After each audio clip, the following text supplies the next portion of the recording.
jalankan.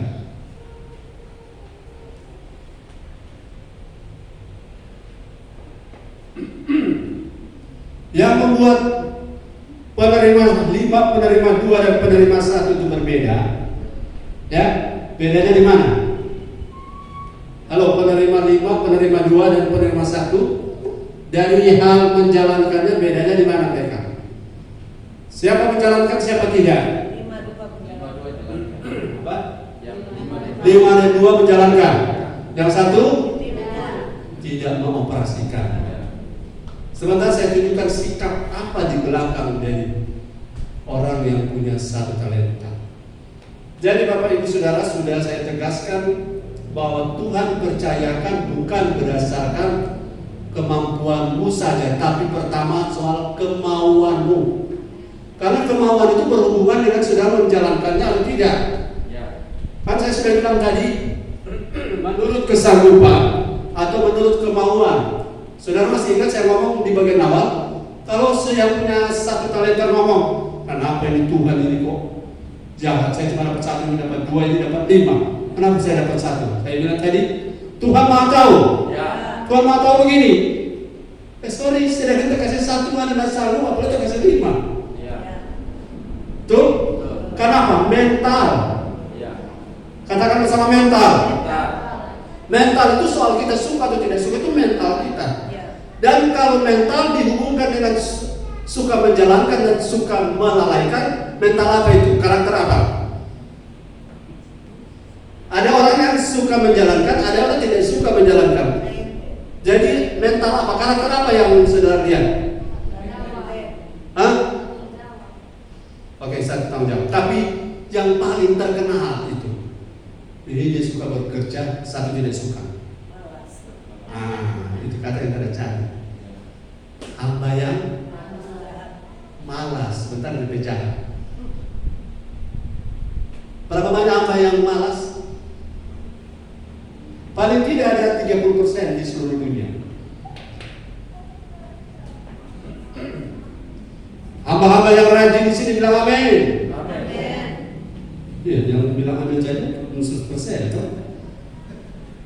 Yang merasa saudara rajin bilang amin. Itu memang harus dijadikan satu terobosan. Karena kita tidak bisa rajin seperti remote control atau remote kita. Tuhan tidak pakai remote dari surga loh. Tuhan kasih kebebasan memilih. Saudara jadi rajin karena Tuhan? Tidak, karena kita. Saudara jadi malas karena Tuhan? Nah, kalau saudara bilang saya rajin karena Tuhan, saya malas karena Tuhan, akhirnya kita kok malas begini gara-gara Tuhan? Betul? Malas dan rajin gara-gara kita. Halo, yang memutuskan melangkah Tuhan atau saudara? Saya. Betul itu. Jadi jangan Tuhan, saya tidak ke gereja hari ini gara-gara Tuhan tidak angkat kaki saya untuk melangkah. Setuju dengan kalimat ini? Maksudnya setuju bahwa ini salah. Ini salah. Tuhan kok tidak bangunkan saya? Alarm mereka semua pizza kayak kota babuni karena bangun. Kemudian kalau kita tidak ke gereja, karena faktor malas itu kita anggap Tuhan penyebabnya, faktor rajin kita anggap Tuhan penyebabnya, maka waktu kita rajin ini karena Tuhan, ya. Tapi waktu kita malas juga kita akan bilang ini karena Tuhan. Salah atau benar? Salah atau benar waktu saya bilang saya malas karena Tuhan? Salah. Karena malas adalah pilihan, attitude kita, sikap kita. Jadi orang menjadi malas dan orang menjadi rajin. Malas di kiri. Orang menjadi malas dan orang menjadi rajin bergantung pilihan orang itu. Katakan amin. 2 orang tamatan sarjana yang sama, universitas yang sama, dan mereka pada usia yang sama, kecakapan yang sama, intelek yang sama. Tapi kalau yang satu malas, satu rajin, saya pasti percaya yang rajin akan berhasil. Yang malas pasti akan gigi jari. Karena lebih karunia cuma bisa jari. 2 orang dengan tingkat IQ yang sama, dengan tingkat fasilitas yang sama, dengan peluang yang sama. Tapi kalau variabel malas dan rajin, yang satu rajin, satu malas, pasti yang akan Tuhan pilih yang rajin. Haleluya. Saudara jangan sampai label hamba yang malas itu melekat pada roh kita. Saya saudara apapun yang terjadi. Bukan karena saya hamba Tuhan. Sejak saya masih sekolah, setiap kali ibadah saya tinggal di Luwu. Tidak ada ibadah yang saya tidak ada. Itu luar biasa. Tapi saya tidak punya uang persembahan. Saya tidak punya uang persembahan. Saya tidak malu. Itu sebabnya saya bilang tadi teman saya yang ogah-ogahan ibadah. 3 hal yang dia alami setelah 20 tahun ke depan. 1, dia menikah dengan yang bukan anak Tuhan. Dia punya perusahaan bangkrut. Dia punya kaki 2 lumpuh. Gara-gara tidak memilih untuk pilih Tuhan. Kemudian dia bilang tadi saya sudah sampaikan, bro, Max dengan aja betul-betul ketekan. Saya tidak ngomong, dia yang ngomong sendiri. Dan dia mulai meneteskan air mata. Tapi kalau masih hidup masih ada kesempatan berubah. Jangan malas. Halo, kalau saudara punya perusahaan besar, Bro Handi punya perusahaan besar, perusahaan pembuatan minyak goreng. Apakah Bro Handi akan mengangkat manajer, direktur yang malas, yang bangun jam 10, kerja jam 5, dia jam 3 sepulang, kemudian Bro Handi telepon, halo bro, saya sangat tertarik dengan keadaan kayak hidup kamu. Siap-siap ya, minggu depan saya akan kamu jadi direktur utama bagian angkat-angkat sampah. Halo, fair dengan keadaan. Fakta bahwa Tuhan, bahkan jangan dulu bicara Tuhan, orang-orang sekuler saja tidak suka dengan orang malas. Ini bukan bicara firman, baru bicara hukum alam. Haleluya. Hukum alam mengatakan kalau saudara memilih karyawan, salah satu yang saudara harus perhatikan kinerja orang itu, cara kerja, karakter terutama. Kalau orang bodoh masih bisa diajar, tapi orang malas kalau dijadikan gaya hidupnya tidak dirubah, dia tidak bisa produktif. Malah dia akan merugikan. Orang malas mau jalan pintas, tuh. Mau yang mudah, yang gampang, mau dipromosi tapi tidak mau diproses. No process, no promotion. No process, no promotion. Mau dipromosi, bersedia diproses. Nah, bagaimana proses? Jalankan apa yang Tuhan percaya padamu. Kembali kita tidak punya, no. Kita sudah sepakat tadi tidak ada yang Tuhan beri nol. Waktu Tuhan memberi paling kurang ada 1. Satu juga, kita karunia tidak ada, talenta tidak ada, sama tidak ada. Lo apa dan yang ada? Senyumanmu. Kau senyum saja orang senang. Itu tabu. Haleluya. Paling tidak orang kalau karunia senyum dapat tugas nanti penerima tamu. Kalau kemarin tidak cocok karunia penerima tamu. Dari dulu tidak pernah dapat tugas penerima tamu karena kurang cakap dalam senyum. Talenta karunia harus dijalankan. Karena tanpa menjalankannya, saudara akan dinilai oleh Tuhan yang punya talenta. Hai kamu, hamba yang. Coba cari di ayatnya. Sebelum kita ke sana, kita bicara lebih dulu. Kalau tidak menjalankan, kita akan dapat label, status, nama, papan nama, atau dapat tempelan di testa. Ayat berapa dia bilang? Hai kamu, hamba yang. Itu kata yang kita cari itu kata yang sedang dibahas. Hai kamu hamba yang. Ada kata malas di ayat berapa? Coba kita baca. Perhatikan, jalankan supaya tidak kena label ini. Maka jawab tuannya itu. Ya, yang ngomong siapa? Tuannya. Tuannya. Kalau dalam pemahaman kita, yang ngomong siapa? Tuhan. Apa yang Tuhan ngomong? Hai kamu hamba yang jahat dan malas, jadi kamu sudah tahu bahwa aku menuai di tempat di mana aku tidak menabur dan memungut dari tempat di mana aku tidak menanam. Thank you.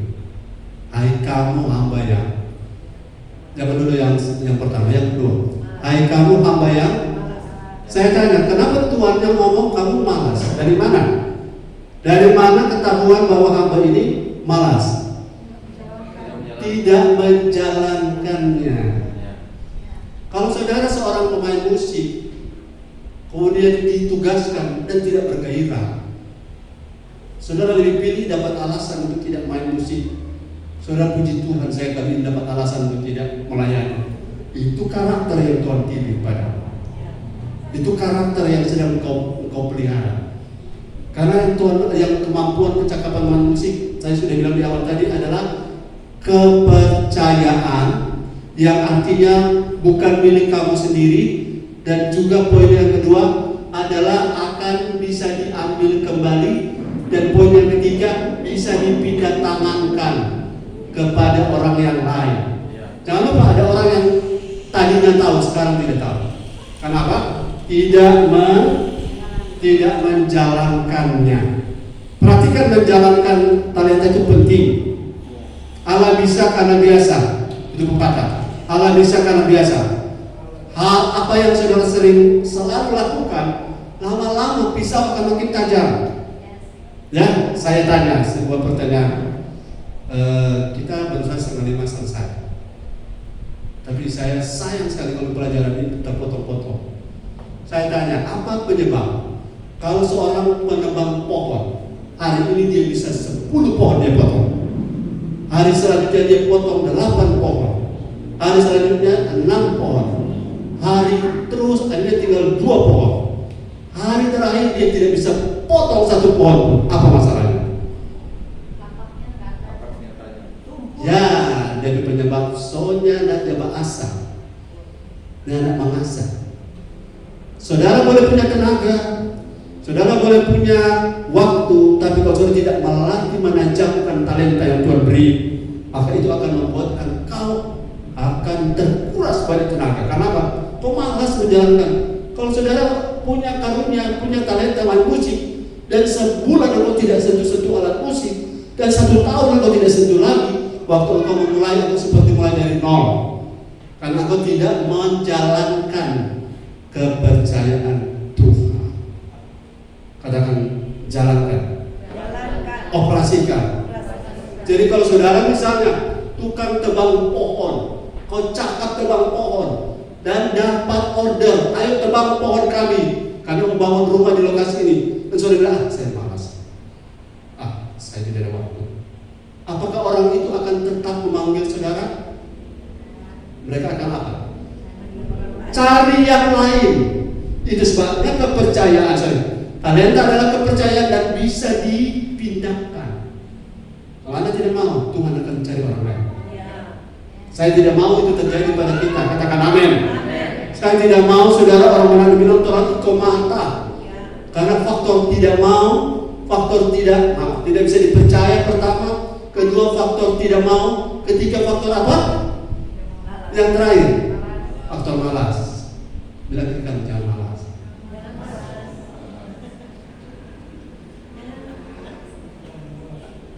Janganlah malas berbuat baik.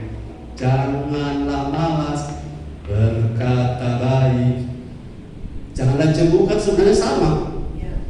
Kalau sudah mulai jemu, sudah mulai melempem, sudah mulai tidak bergairah, itulah masalahmu. Karena Tuhan selalu sanggup. Dan kalau kau tidak bersedia, jangan marah dan jangan marah. Semuanya, jangan marah. Jangan marah kenapa? Kalau Tuhan cari orang seperti Tuhan abaikan Saul dan Tuhan cari Daud. Jangan marah kalau Tuhan bilang pada Imam Eli, karena kau begini, kau lebih hormat anakku. Hanya kau lebih hormat anakku. Aku mencari orang yang lain yang muncul adalah Samuel. Selama Samuel belum muncul, Imam Eli masih bisa beroperasi.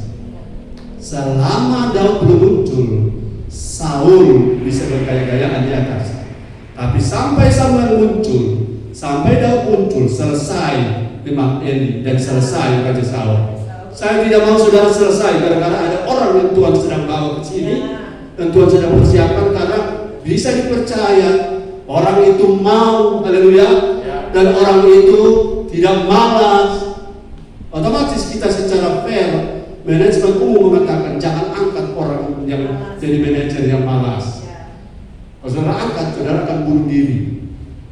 Setuju dengan saya? Jadi kalau saya gembala angkat yang rajin, itu sudah hukum alam. Tidak angkat yang malas, yang gembala yang dikasih. Apakah saya pilih kasih? Tidak. Karena itu Alkitabiah. Yang keempat ayat 19.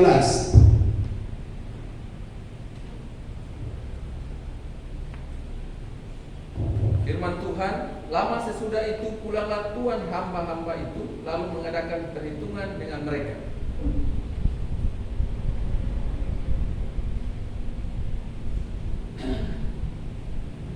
Satu saat saudara yang punya talenta, ayat berapa tadi? 19. Akan ada datang petugas inspektorat audit akan mengaudit. Karena apa? Tuhan akan datang akan membuat perhitungan. Perhitungan itu begini. Bro, minta maaf. Berapa yang saya percayakan padamu? 5. Bro, berapa yang saya percayakan padamu? 2, bos. Berapa yang saya percayakan padamu? 1, komandan. Silakan sekarang laporkan hasilnya. Saudara bilang, maaf saya tidak ada waktu. Maaf saya lagi sibuk. No. Kalau sudah waktunya Tuhan datang, saudara tidak bisa lari dari mempertanggungjawabkan apa yang Tuhan percayakan pada saudara. Dan di waktu itu tidak ada pendampingan gembala, tidak ada pendampingan mentor, tidak ada pendampingan yang namanya orang tua rohani, karena itu sifatnya personal. Personal artinya orang per orang akan menghadap pengadilan Kristus. Pengadilan Kristus tidak menghukum kita yang sudah percaya Yesus untuk dosa-dosa, tapi salah satu yang akan dihitung adalah tanggung jawab mengerjakan talenta yang Tuhan percayakan, dan itu akan dihitung. Katakan akan dihitung. Saudara tahu apa yang akan terjadi pada orang malas? Kalau kita rajin, waktu Tuhan datang menghitung kita, perasaan kita? Halo, kalau kita rajin ketika datang, atau kalau kita benar, atau kita mengerjakan secara akurat, waktu ada datang pemeriksaan, audit, inspektorat datang periksa hati kita, tenang, periksa saja. Periksa, buka ini, buka saja. Buka data, buka silakan. Tapi kalau ada yang saudara tidak kerjakan, lalaikan, saudara bilang apa?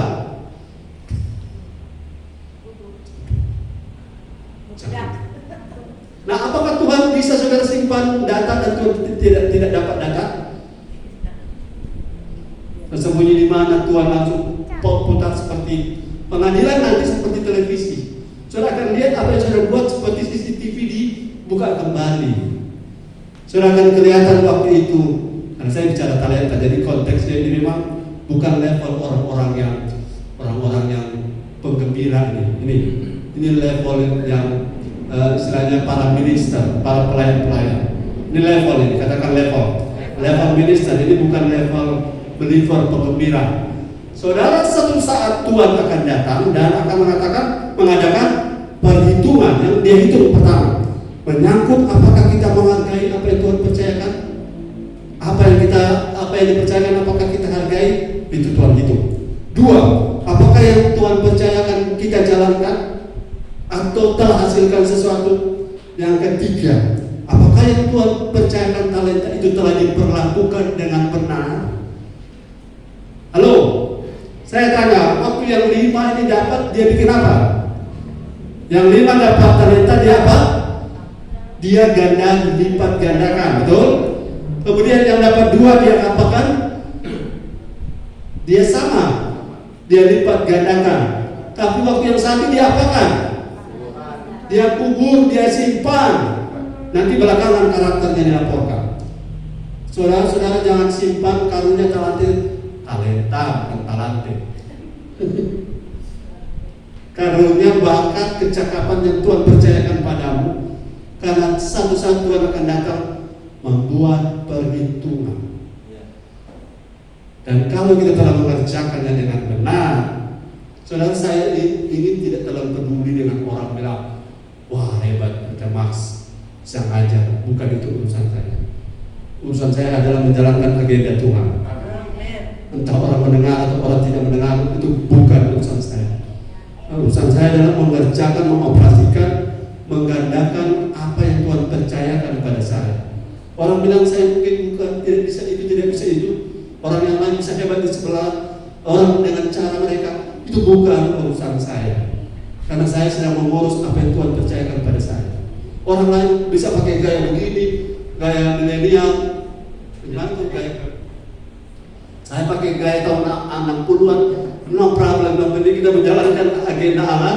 Karena semua kita akan berhadapan dengan pengadilan yang akan memperhitungkan semua yang telah kita buat. Ini saudara, salah satu karunia yang tidak terlalu populer adalah karunia mengajar. Karena persentasenya paling tinggi 40, 100. Kalau pembicara KKR 1000, 10.000. Tapi saya tidak terlalu melihat itu. Karena sebentar ada poin. Kalau kau tidak bisa setia pada perkara kecil, bagaimana kau bisa dipercaya perkara besar? Kalau kau cuma hebat di 10.000, kau belum tentu hebat di 10 orang. Tapi kalau kau hebat di 10 orang, kau bisa cakap di 10.000. Bohong kalau cuma di 10.000 kau hebat. Sementara kalau cuma 10 orang sudah sekarang, karena cuma berapa orang orang baca di kata kalau orang kasih pede juga cara ini cuma kursi ini dari awal saya lihat jemaat itu terbiasa. Kita bukan berhadapan dengan orang saja, tapi kita mempertanggungjawabkan pelayanan kita kepada Tuhan yang punya gereja. Jadi kalau sudah terpengaruh karena audiens, terpengaruh karena pujian, penghargaan, sudah tidak sedang melayani Tuhan. Ya, saudara sedang melayani siapa? Dirimu sendiri. Oke, kita buru-buru selesai karena saya ingin tergantung di ini. Yang kelima, ya sudah kelima, tidak lama ini saya selesaikan. Waktu saya terbatas. Yang kelima ayat 21 dan 23. Boleh sekitar 5 menit lagi. Boleh. 21 dan 23. Maka kata tuannya itu kepadanya, baik sekali perbuatanmu itu, hai hambaku yang baik dan setia. Engkau telah setia dalam perkara kecil, aku akan memberikan kepadamu tanggung jawab dalam perkara yang besar. Masuklah dan turutlah dalam kebahagiaan Tuhanmu. Ayat 22. Lalu datanglah hamba yang menerima 2 talenta itu. Katanya, Tuhan, 2 talenta Tuhan percayakan kepadaku. Lihat, aku telah beroleh laba 2 talenta. Ayat 23. Maka kata tuannya itu kepadanya, baik sekali perbuatanmu itu, hai hambaku yang baik dan setia. Engkau telah setia memikul tanggung jawab dalam perkara yang kecil. Aku akan memberikan kepadamu tanggung jawab dalam perkara yang besar. Masuklah dalam dan turutlah dalam kebahagiaan Tuhan. Siapa kita? Halo, katakan siapa kita? Akan turut ditentukan oleh saat kita mengerjakan talenta kita. Kita jadi hamba yang baik, jadi hamba yang setia, atau menjadi hamba yang jahat tadi, hamba yang malas atau tidak berguna. Ada 3 ya, jahat, malas, tidak berguna. Kemudian hamba yang baik dan hamba yang setia. Itu dijadikan oleh Tuhan caranya mengukur itu pada saat kita menjalankan talenta. Siapa saudara akan terlihat pada saat saudara menjalankan talenta. Saudara akan mudah mendeteksi, saya ini hamba baik, hamba jahat, atau hamba malas, atau hamba tidak berguna. Haleluya. Tuhan Yesus memberkati kita. Sampai ketemu pada sesi yang akan datang. Mari kita tunduk kepala, kita berdoa. Tuhan, angkat dan buka selubung di wajah kami, karena kami mau belajar satu hal. Apa yang Tuhan anggap penting, kami juga harus menganggap itu penting. Apa yang menjadi agenda Tuhan, itu juga menjadi agenda kami. Karena inilah satu tantangan bagi kami, jemaat-jemaat, para pelayan-pelayan. Kami diperhadapkan pada menjalankan talenta. Ada yang menjalankannya dengan berpatokan kepada apa yang Tuhan mau, tapi ada juga yang tidak mengerti dan gagal menjalankannya dengan baik. Tapi hari ini kiranya firman ini mencerahkan roh kami, dan kami akan terbuka dan memahaminya, dan kami mengaplikasikannya dengan benar. Di dalam nama Yesus kami berdoa. Semuanya percaya katakan amin. Amin. Kita tepuk tangan begitu. Haleluya.